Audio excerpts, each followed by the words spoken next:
ver, un poco de atención, por favor. Bien. Hoy vamos a hablar sobre... ¿influencer? ¿En serio, Paula?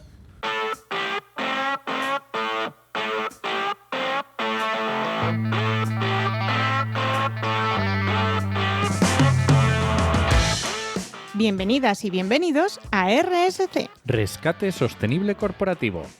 tu podcast salvavidas para sobrevivir en la selva de la sostenibilidad sin morir en el intento. Somos Paula Baldó, transformadora sostenible que puedes encontrar en paulabaldo.es, y Enoc Martínez, estratega de la comunicación que puedes encontrar en enochmm.es. Hola, hola, ¿qué tal, Paula? Bien, ahora con calor, aunque te parezca increíble. Se me había olvidado quitar el ventilador y lo acabo de apagar. Bueno, ahora pues con más calor, pero bien. Un poco dolorida del brazo, ahora que llevamos ya aquí un rato. Oye, no queda nada para el final de temporada. Ya, vacaciones. Necesito esas vacaciones. Bueno, entonces vamos a hablar hoy de vacaciones, ¿no? Ojalá, pero todavía nos falta un poquito. Así Vale. que para no hacer un episodio muy denso, Muy bien. he pensado que a lo mejor podíamos seguir con el workbook para la sostenibilidad que Muy estábamos bien. haciendo así por trocitos. ¿Qué te parece? Eso es, toca capítulo Y tercero. Capítulo 3. Hoy vamos a hablar de algo que ya hemos mencionado en episodios anteriores, como es algo tan importante como nuestros grupos de interés. Muy bien. ¿Y cómo lo vamos a enfocar? Hacia la estrategia de sostenibilidad, que es para lo que vale todo esto. Bien, dicho esto, repaso básico por si alguien se ha perdido y alguna persona por ahí despistada. ¿Qué son nuestros grupos de interés? ¿O quiénes o qué son los grupos de interés? Tiene una definición que ha ido evolucionando con el tiempo, pero ahora mismo lo más fácil y lo más sencillo de entender es pensarlo como todas aquellas personas, entidades, agrupaciones, instituciones, cualquier cosa relacionada a esto, que puedan afectar o verse afectadas por la actividad de mi negocio, para bien y para mal. Se me ocurre un montón, ¿eh? Se nos ocurren un montón. Pues díselo a las empresas que no se les suelen ocurrir. que es una especie de agujero negro un poco grande. Pero bueno, ¿por qué nos interesa saber quiénes son nuestros grupos de interés antes de meternos a hablar ya directamente de ellos? ¿Por qué los tenemos que tener presentes? Porque por un lado, y esto para mí es una de las cosas clave, nos permite tener una mejor gestión y control del riesgo y de la reputación. Muy importante. Que esto en cualquier empresa, independientemente de la sostenibilidad, creo que es fundamental. Tenerlo muy bien controlado. Antes, cuando no había redes sociales, todavía era una cosa que a lo mejor se quedaba en ámbitos más cerrados, pero a día de hoy... Exacto. También, ¿para qué nos sirven o por qué nos es útil conocerlos y nos interesan? Pues porque nos permite aprender. Nos permiten saber cosas y mejorar cómo hacemos las cosas, cómo mejorar los productos, los servicios que ofrecemos, porque nos dan feedback, nos dan información, nos dan su opinión, si lo sabemos escuchar y estamos ahí presentes. Entonces eso nos permite mejorar en todos los sentidos y aprender. También nos sirve tenerlos localizados y identificados para poder desarrollar confianza hacia ellos y que ellos la desarrollen hacia nosotros. O sea, es de las dos partes, ¿no? Y poder ver cómo hacer las cosas de determinada manera. Nos sirve también para entender mucho mejor el contexto en el que se mueve la organización y el negocio, que esto nos vale a nivel estratégico básico de negocio, pero también nos sirve si hay empresas que tengan que hacer la doble materialidad, pues hay un análisis de contexto. Sí. Pues nos van a dar muchísima información para entender en qué punto está, cómo está, incluso nos permite identificar posibles oportunidades o cosas que no nos hayamos dado cuenta o no hayamos visto. Pues está muy bien escuchar hacia afuera. También es importante tenerlos localizados porque podemos, ya que lo sabemos quiénes son, podemos informarles, educarles e influenciarles. ¿Qué empresa no quiere poder influenciar a esos grupos de interés? Recordemos, si a alguien le ha sonado a chino esto de la doble materialidad o otros programas que ya hemos hablado de grupos de interés, lo dejamos siempre en las notas del programa. Exacto. Ahí, como siempre, lo tenemos todo ahí, todo entrelazado. Siempre lo tenemos todo muy localizado. Pero vamos, en general, o sea, es una fuente de información brutal a nivel de estrategia y a nivel de sostenibilidad. Entonces, tenemos que saber quiénes son aquellas personas, entidades, asociaciones, grupos que se ven afectados o que afectan a nuestra actividad. Muy bien. Bien, ¿quiénes son? ¿Qué tenemos que saber? ¿No? Pues ¿quiénes son? Tenemos que saber quiénes son. Hombre, para empezar está bien. Para empezar. Bien. ¿Qué es lo habitual y qué es lo ideal? Esto ya lo hemos comentado en algún otro episodio. ¿Qué es lo habitual? Encontrarnos con listados tipo ayuntamientos, Asociaciones. sindicatos, plantilla, ¿no? Y así, como así genérico. No, necesitamos saberlo con nombres y apellidos, a ser posible. Evidentemente, si tenemos una plantilla de 250 personas, pues en algún sitio estarán los nombres y apellidos de esas 250 personas. Seríamos fantásticos y fantabulosos si fuéramos capaces de saber qué es lo que quieren los 250 o las 250. Sería estupendo. A veces no se puede, entonces se buscan interlocuciones o representaciones, ¿no? Y entonces ahí aparece otro grupo de interés que son los comités de empresa, los sindicatos, ese tipo de entidades que también están, el representante de la plantilla, bueno, todo eso también son grupos de interés. Pero tendremos que saber exactamente quiénes son, ¿vale? No decir sindicatos. ¿Y qué sindicatos hay asociados o dentro de mi estructura o de mi organización? Está Comisiones Obreras, está UGT, están los dos, está otro porque es local sectorial o regional y yo qué sé, ¿no? Entonces tenemos que saber quiénes son. Así como para hacer un vistazo general, voy a leer literalmente un listado de qué tenemos que mirar para luego buscar los nombres y apellidos. Entonces, ¿por dónde vamos yo siempre empiezo por la parte de arriba, que es inversores, accionistas y socias o socios de la entidad. Eso es el primer bloque que tenemos que analizar y ver quiénes son, qué intereses tienen y qué les preocupa. Evidentemente, depende del negocio, pero inversores y accionistas suelen ir muy de la mano y buscan unos resultados económicos X. Es lo que suelen buscar, pero también es verdad que por determinados movimientos y cómo se mueve ahora todo lo de la sostenibilidad, inversores sobre todo están empezando a exigir unos mínimos de sostenibilidad también. Entonces, recordemos, por ejemplo, toda la parte de impactos de la sostenibilidad sobre temas seguros y este tipo de cosas que cada día está teniéndose más en cuenta, así que... Exacto. Entonces, bueno, tenemos que tener eso. ¿Quiénes son nuestros inversores? ¿Quiénes son nuestros accionistas? ¿Quiénes son los socios o socias, ¿no? de la entidad?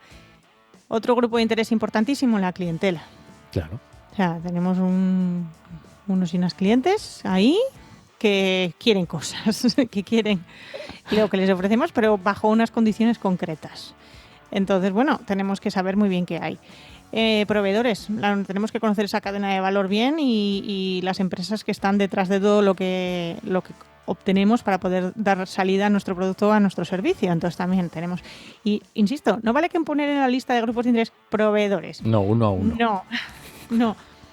Tenemos que buscar cuáles son los principales proveedores, aquellos, sobre todo las empresas que son críticas. Yo siempre digo, regla de Pareto, 80-20. O sea, cojamos aquellos que son realmente que nos aporten o que sean críticos para el 80% del negocio.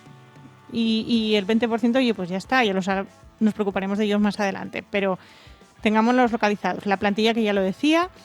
En según qué empresas yo suelo incluir cuando trabajo esto, la familia de la plantilla. Esto lo incluyo a veces porque, sobre todo, yo estoy pensando ahora mismo en una empresa aquí asturiana que presume de tener solo plantilla local y vive en una zona rural. ¿Qué implica eso? Que no solo están dando de comer a un señor o una señora que está allí trabajando, sino que familias enteras dependen o viven de esa empresa, aunque no trabajen directamente ahí. Claro. Entonces, hay sectores en los que, y empresas en concreto, en las que es muy, muy, muy interesante también considerar a los familiares de nuestro equipo en esos grupos de interés. También tenemos gobiernos y entes reguladores. Evidentemente, nuestro ayuntamiento pues estará ahí, pero luego hay veces que dependemos, según el negocio, de gobiernos internacionales, según a qué nos dediquemos, que también tienen sus exigencias. y hay sectores además que tienen sus propios entes reguladores que también hay que tener localizadas y ver. Otro importantísimo, medios de comunicación. Casi nadie incluye los medios de comunicación en sus grupos de interés. Y esto que decías de empresas locales también suele ser muy efectivo, porque suele haber esa parte de medios locales. Uh-huh, exacto. Y se suelen olvidar que los medios de comunicación tienen un poder bastante grande a la hora de tratar esto. Decía también asociada a la plantilla a los sindicatos, ONGs y otros grupos de presión. También depende del sector al que nos dediquemos, vamos a tenerlos más presentes o menos.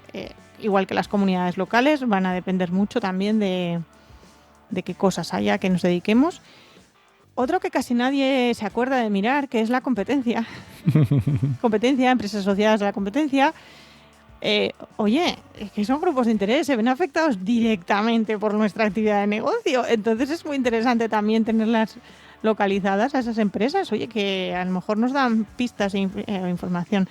También líderes de opinión, y aquí he añadido yo por mi cuenta hoy, influencers. Hasta hace poco esto daba igual, pero es que ahora ya mismo no puedes perder de vista sobre todo a influencers de redes sociales, porque pueden volver del revés toda una estrategia. Y recordemos que influencers no solo son los que tienen miles de millones de seguidores.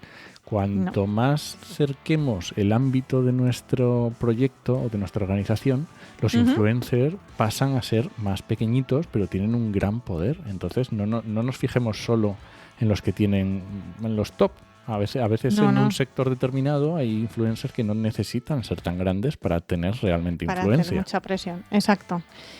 También importante, comunidad académica y científica. Señores y señores, que se nos olvida también en nuestras listas de grupos de interés, y hay startups, empresas de innovación, empresas tal, que se olvidan de meternos a la comunidad académica y científica cuando son fundamentales para determinadas cosas. Y luego, ya así un poco más genérico, instituciones nacionales, internacionales que puedan tener alguna relación, ¿no? Con esta mini, entre comillas, lista, tendríamos que ir sacando esos nombres y esos apellidos y esos nombres de las entidades, de las ONGs, del ayuntamiento. Y incluso aquí a veces añado, depende del proyecto también o del negocio, no solo la parte de gobiernos y entes reguladores, sino partidos políticos, porque hay empresas y determinados sectores que hay mucha presión o pueden ejercer presión. De hecho, hay lobbies específicos, ¿no?, dentro de determinados sectores para presionar a partidos políticos. Entonces, tengamos eso en cuenta, ¿no? Todo esto se puede ampliar. Es como una lista así un poco genérica, pero que nos pueda servir de base un poco para identificar. Bien, una vez que tenemos todo esto y tenemos ya identificados, ¿qué cosas también tenemos que saber de estas personas una vez que ya o entidades, cuando las tenemos ya con nuestra lista? Además del nombre y apellidos. Además, ¿qué tenemos que saber? Lo más importante, si son convergentes o divergentes con nosotros. O sea, por favor, ¿están de acuerdo con lo que estoy haciendo o no están de acuerdo? ¿Vamos a ir o es fácil ir de la mano de ellos, o al revés, van a tirar en dirección contraria? O sea, eso es una de las cosas que es fundamental, tener clarísimo, aunque solo sea en términos generales. O sea, por lo menos hacer un primer barrido de esa idea, ¿no? ¿Es convergente o divergente con lo que yo hago? Porque nos va a ayudar mucho también a luego otro de los pasos más adelante, que es a priorizar. Ya. ¿No? Lo que hay. Siguiente cosa que tengo que saber, una vez que ya sé si es convergente o divergente, voy a profundizar un poco más, y es, ¿qué quieren de mí? Una cosa muy importante, ¿qué quieren de mí? Poniendo un ejemplo fácil que estoy viendo aquí, pues la plantilla, pues a lo mejor mi plantilla lo que quiere es mejor salario, pero a lo mejor no, a lo mejor mi plantilla lo que quiere es un espacio más saludable, o mejor horario, o un espacio más saludable. O tener capacidad, por ejemplo, es una cosa que me sale mucho en las encuestas de plantilla en según qué sectores, posibilidades de crecer dentro de la compañía. O sea, que haya planes de carrera bien pensados, que no vaya a estar esa persona sus 20 y tantos, 30 y tantos años de vida profesional exactamente en el mismo puesto. Sí, o movilidad, que le tengan geográfica, que depende, claro. Claro, exacto, hay muchas variaciones. Entonces, eso tenemos que saberlo. ¿Qué quieren de mí? Y otra cosa importante que se nos olvida siempre, ¿qué quiero yo de ellos? ¿Qué me interesa? Que tomen determinadas posturas, que participen en determinadas actividades que organizo, que, yo qué sé, que me apoyen cuando voy a soltar o anunciar alguna cosa y tal. O sea, ¿qué es lo que quiero? ¿Qué es lo que quiero realmente de estos grupos de interés? Y luego cómo lo voy a conseguir ya será otro apartado a trabajar más adelante. Pero tener muy, muy claro eso, qué quieren de mí y yo qué quiero de ellos. A lo mejor simplemente quiero que me ignoren. Bueno. ¿Vale? Que hay veces que pasa. Yo solo quiero que me ignoren los medios de comunicación, que me ignoren, que no me digan absolutamente nada y ya está. Puede pasar. Sí. Entonces, bueno, tengamos eso en cuenta. Bien, con toda esta información, que ya es bastante potente, lo interesante sería luego hacer lo que yo llamo, bueno, hay varias formas de plantearlo, pero es un mapa de grupos de interés. En ese mapa de grupo de interés lo que yo hago es identificar quiénes están y los voy a clasificar, hacer una primera clasificación, porque hay muchas formas de ordenar esto. Yo recomendaría hacer lo que llamo una matriz de influencia-dependencia, que es clasificarlos en función de lo mucho que influyen en la organización, por un lado, con respecto a cuánto dependemos en la organización de esa gente. Muy bueno. Entonces, claro, habrá gente, por ejemplo, la plantilla suele tener mucha dependencia, o sea, dependiendo del sector, pero hay sectores que tienen mucha dependencia de esa plantilla porque a lo mejor es muy especializada y cuesta muchísimo conseguirla, entonces es muy interesante tenerlas identificadas como que dependemos mucho de lo que ellos hagan o digan, pero a lo mejor no tienen mucha influencia. Porque tal como tenemos nosotros planteado la estructura de cómo se comunica la empresa con la plantilla, el nivel de presión que pueden llegar a ejercer, pues no tienen mucha influencia, ¿no? Entonces, lo ideal sería yo lo que hago suele ser como una especie así de cuadrícula, ¿no? Entonces voy poniendo de bajo a alto cada una de las dos cosas, bajo a alto, y lo cruzo en vertical con bajo a alto de la otra, y voy identificando, pues eso, alta dependencia y alto nivel de influencia, pues evidentemente esos son mi foco. O sea, claro. Esos son o una amenaza o una oportunidad estratégica brutal. Era lo que te iba a decir, al final estás priorizando. Estás ahí un poco priorizando, sí, te ayuda precisamente para eso, es por lo que yo los organizo, ¿no? Porque aquí, si tenemos todo lo que tengamos aquí, van a ser entidades o personas las que haya que dedicarles tiempo, invertir en relacionarse con esas personas o con esas entidades, entender con mucha más profundidad no solo qué quiero y qué quieren de mí, sino con mucho más detalle qué inquietudes tienen, qué soluciones les puedo dar, porque de hecho muchas veces a esos ya directamente no hay que plantear qué les interesa, sino darles lo que les interesa. Claro. Entonces, esos serían como lo más extremo. Por el otro extremo, los que son de baja prioridad y baja dependencia, pues a lo mejor simplemente lo único que hay que hacer con ellos es darles acceso a información general, que puedan, pues eso, tener algún canal de conversación sencillo o de feedback con nosotras y ya está. Y no hay que complicarse más la vida. Y luego están todos esos intermedios, ¿no? Según lo que salga, que habrá que ir valorando o evaluando. Pero es muy importante, o sea, lo que pueden influir y lo que dependemos de ellos va a ser clave para priorizar. Claro. Entonces podemos utilizar esta matriz para priorizar. Yo además, incluso cuando lo trabajo el mapa, suelo hacer también una clasificación geográfica, en plan si son locales, nacionales. No voy a la calle 24, no, voy a local, nacional e internacional, que también me ayuda a clasificar un poco y a priorizar, y con toda esa información ya decido. Y luego ya con esto cerramos el episodio por hoy, que ya pensar esto podría llevar bastante tiempo. Esto no se hace en 5 minutos, señoras y señores. Esto necesita un poco de tiempo y trabajo. Tengo que identificar cómo me relaciono con esas personas o entidades y en qué canales. O sea, qué tipo de relación tengo y qué tipo de canales utilizo para comunicarme con esas personas. Y si es suficiente o no es suficiente. Y a partir de aquí hacer estrategia, cambios, decisiones. Pero claro, es que además las empresas no se relacionan igual, ¿no? A la hora de hablar del tipo de relación que tenemos, hay grupos de interés con los que voy a tener relación directa, como insisto, con la plantilla, ¿no? Porque es muy directa, mientras que a lo mejor con los medios de comunicación tengo una relación totalmente indirecta, o simplemente pues que a veces pago publicidad en este medio y poco más. Hay veces que tenemos trato con la clientela muy de tú a tú. Por ejemplo, cuando es una tienda física, tiene un trato con la clientela muy directo, pero cuando es una clientela de una tienda online, el trato es mucho más indirecto.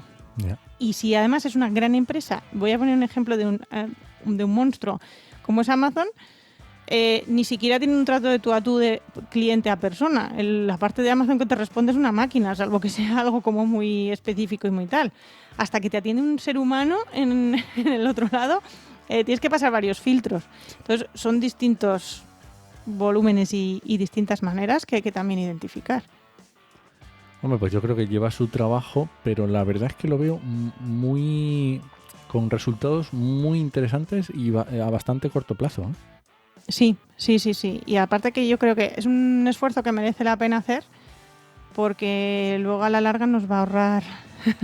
Es que además prácticamente casi todo lo relacionado con sostenibilidad, en algún momento, lo ya hemos dicho otras veces, nos pide que hablemos con nuestros grupos de interés o que los incluyamos de alguna manera.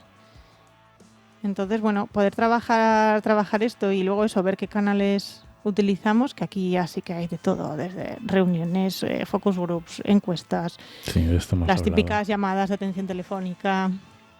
O sea, hay muchísimas formas de hacerlo y que va a tener que depender, ¿no?, un poco del grupo, precisamente. Y a veces dentro del grupo la persona en concreto o la entidad concreta. Pero es algo que tenemos que tener bastante claro para seguir trabajando en la estrategia. Muy bien, pues nada, seguiremos con algún capítulo más de nuestro workbook para la sostenibilidad. Exactamente. ¿Terminamos por ahí? Terminamos por hoy. Muy bien, pues muchas gracias por escucharnos y puedes dejarnos comentarios y sugerencias en podcastidae.com o en tu reproductor preferido. Hasta la semana que viene. Nos escuchamos.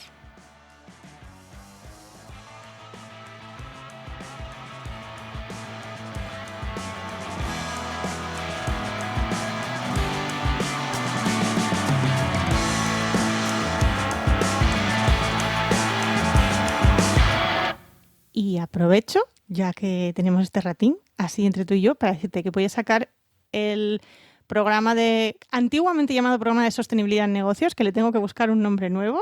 Vale. Para la segunda mitad del año, que básicamente es un programa grupal para trabajar la estrategia de sostenibilidad y poder definir la estrategia de sostenibilidad del negocio. Uy, qué guay. Entonces, estoy reajustando lo de las cosas de las otras ediciones y demás, pero la idea es sacarlo para octubre, en principio. Y si alguno está interesada en participar o tiene curiosidad, que me escriba, ¿vale? A hola@bolabaldo.es, y voy a hacer lista prioritaria además de quienes primero me pregunten, porque voy a poner muy poquitas plazas, porque ya la experiencia previa es que cuando la cosa se desmadra es muy difícil. Entonces, probablemente no creo ni que llegue a 10. O sea, probablemente me quede entre 5 y 7 plazas, nada más. Olin. Porque si no no se puede gestionar. O sea, ¿Tú al crees ser que tantas variabilidades, llegarás a ponerlo en la newsletter o ya se llenará antes de la newsletter? Pues al paso que voy con la newsletter, a lo mejor no. Con lo lenta que voy, no lo sé. Pero ojalá se llene antes de que lo saque con la newsletter. Pero bueno, les escuchantes del podcast tienen prioridad. Uy, qué nivel. Recording stopped.